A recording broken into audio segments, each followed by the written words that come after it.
Cinema Classics is brought to you by the Gateway Film Center, 1550 North High Street, Columbus, Ohio. Further details and showtimes online at gatewayfilmcenter.org. The award-winning Cinema Classics is produced by John DeSando and Johnny DiLoretto. Listen to the shows and read reviews online at WCBE.org. I'm John DeSando. And I'm Johnny DiLoretto. This is Cinema Classics, and we're talking about what is due any second now. I'm not wearing a watch, but any second now. Star Wars will overtake Avatar as the highest-grossing film of all time. All right. I'm reading an article today about slavery in Star Wars. And it was I missed that. It was centered on the droids. Yeah. And their stormtroopers. The droid, like CP3O. And R2-D2. R2-D2, yeah. And the new one, BB-8. And I think there's even slave language in there. And master. And how people are trying to expunge the word master because the slave connotation. I'm saying to myself, you can't kill this franchise. What? I know. I'm just saying. I'm just saying. It's what? It's the thing is. People are talking about that. It's a Death Star itself. Oh my God! I want to stand in front of the Death Star at this point. And just, all right, now I know. I can't even. My head is exploding like the planet at the end of that movie right now. Now I know that you have a handle on all 7 of these editions. No, I don't. I have a handle on the first 3, and good. Yes. Because that's where the action is, right? Yeah, that's the good stuff. Those 3 prequels were bloated, asinine, just messes. And you would agree that The Empire Strikes Back is probably the best of them all? Yeah, it's it's the fulcrum on which the whole story hinges, and so it's a really entertaining movie. There's a surge in respect for Return of the Jedi. Okay. Which is the 3rd in that original trilogy. But yeah, I mean, I love them all, John. I love all those first 3 movies. My kids will pop them in randomly, and at any point, I can sit down and get lost in the story and find new details. That's what I really love. The films are so rich. Yeah. The original trilogy is so rich. And in terms of the filmmaking and the storytelling and the characterizations and the production design, I see something new every time I glance up at the screen. And rightfully you should. I mean, George Lucas, when he first started to put this together, consulted with Joseph Campbell, who was the great mythologist. Mm-hmm. And so from the get-go, Lucas did he consult with him? I didn't know. Yeah, he did. Yeah, he was an advisor to him. And therefore, the kind of mythic quality about that is built in. Lucas's attention to detail is astonishing. Yeah. And do you think J.J. Abrams has brought that through with the new one? I mean, do you think you're... Well, it is drawing so heavily from those first 3 films. A lot of people are complaining that it sort of rehashes a lot of the old stuff, and that's fine. I didn't mind that, actually. I like that sort of reverence, and it did, a few years ago they made Superman Returns, which was the first Superman film after many years. That movie, directed by Bryan Singer, was also, that movie was a wreck because it didn't know whether it was remaking Superman or continuing the story. I feel very clearly here that J.J. Abrams is continuing the story, despite him going back to the well. Well, I think he's preparing for the future. I mean, you have young people here, well done, well cast, who can endure with it, where I think Harrison Ford is probably not going to come back. Probably not. Because he has to go through the 20 million or 25 million. Yeah, right. Well, he broke his leg on the set and slowed him down considerably. Yeah, the whole rehashing certain things. What I thought was an egregious mistake was yet another huge planet-sized thing that blows things up, that needs to itself be blown up at the end. I was really disappointed in how unimaginative it was. There was a toss-off line about, oh, it's even bigger, but that was a mistake. Look, this movie is not perfect. I'm sure I'm not saying anything that hasn't been said 100 times, except for the slavery bit. That is a new thing. Well, I've not heard that. It's like the homoerotic element in Casablanca. What hell until I read that? Actually, look, That one I'd buy. I can buy that Claude Rains. Yes. You know, he gives off that vibe, and there is something to be said about that. But scholars are going to be working this stuff over, particularly of the grandeur of this film, and I do appreciate it. It helps me to look at it different. It's like The Hateful Eight. Okay. If you're looking for a slavery motif, it's pretty much right there in your face. Yeah. But here, this is not so. Here's something that really troubled me about the movie. Bad storytelling.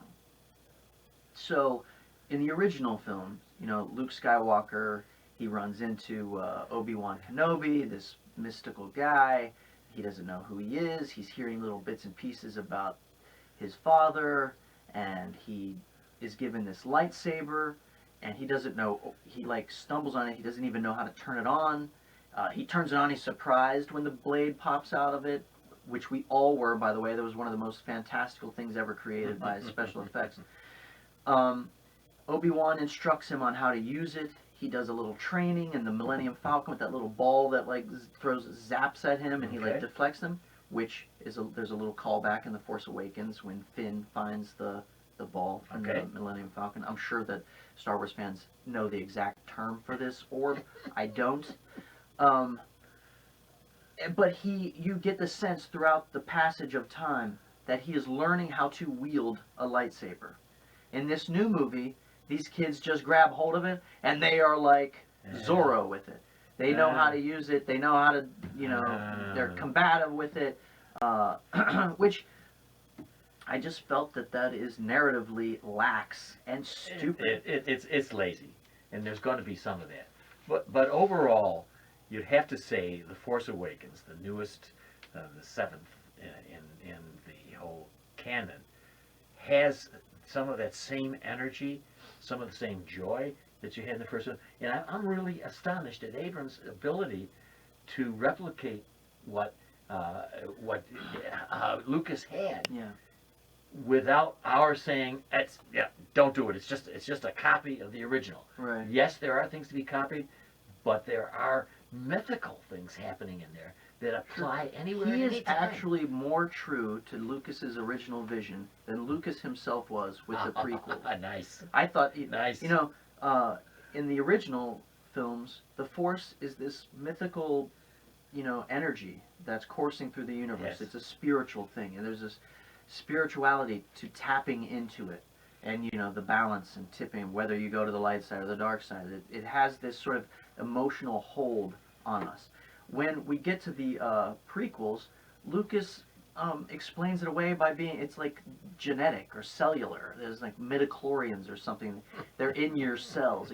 That is such a betrayal of the spirit of adventure and romance and mythology of the first films, and kills all the romance in the original films. I hated that. But yeah, Lucas laid the groundwork. Abrams is picking it up and running with it, and people are responding. They love it. It's a fun movie. Hey, even Princess Leia comes off okay. Shedding a few pounds, and she and Harrison Ford and Han Solo having some tender moment. I'm moved. But great. I'll tell you what moves me most. Yeah. Rey. Yeah, you like that. Daisy Ridley. Mm-hmm. I like her a lot. She's very charismatic. Wow. The two leads, Finn and Rey, the new characters. Yeah. They are really likable, immensely charismatic, and you're invested in them. You want them to survive and learn the Force, the ways of the Force. But I got to tell you, the most enjoyable moments in this film are everything Harrison Ford is doing. He carries the film. He does. He's I'd say he's probably got about 25 minutes total screen time. But he is having the time of his life. I haven't seen him have this much fun since he played Indiana Jones in the last film, even though a lot of people don't like that one. He was great in that as well. It's fun to see him doing that, roguish, charming, having fun, like in the way he plays off of Chewbacca. Anyway, the young stars of the film I hope they have learned a lot from working with that guy, because of the big responses emotionally that he gets out of us by doing so little. Oh, and certainly not certainly more than one analyst has noted how much these younger people get from Ford. How it appears even being with him in those scenes energizes them. Yeah. And you know the what the hell? Yeah, I was thinking something. I was going to say about it. Anyway, do you think it's possible to continue this without repeating? Do you think it's possible? I know it's purely speculative on our part. I don't know. You know, I don't trust J.J. Abrams as a great storyteller. Okay. I never have. Okay. I think that every once in a while he makes entertaining films. He invests in character, I think, a lot. He gets good sort of interplay out of his actors. He did terrific in Star Trek. The first one, even I don't know, man. The guy is I can't get behind him. Like you never liked Super 8. Qualification. Yeah, I didn't like that either. I want to like everything he does, and I always find these huge gaping holes in narration and storytelling, and not even necessarily holes, but these lazy things that I think he just elides over, hoping that we'll just forgive him for it. Yeah. And I'm done forgiving him for it. That's okay. Billions of dollars later. Yeah, I mean, what is he going to tell me? Like, you know, what am I? I'll tell you. Listen, you know what I'd like for him to address is the slavery issue. That's what I'd like.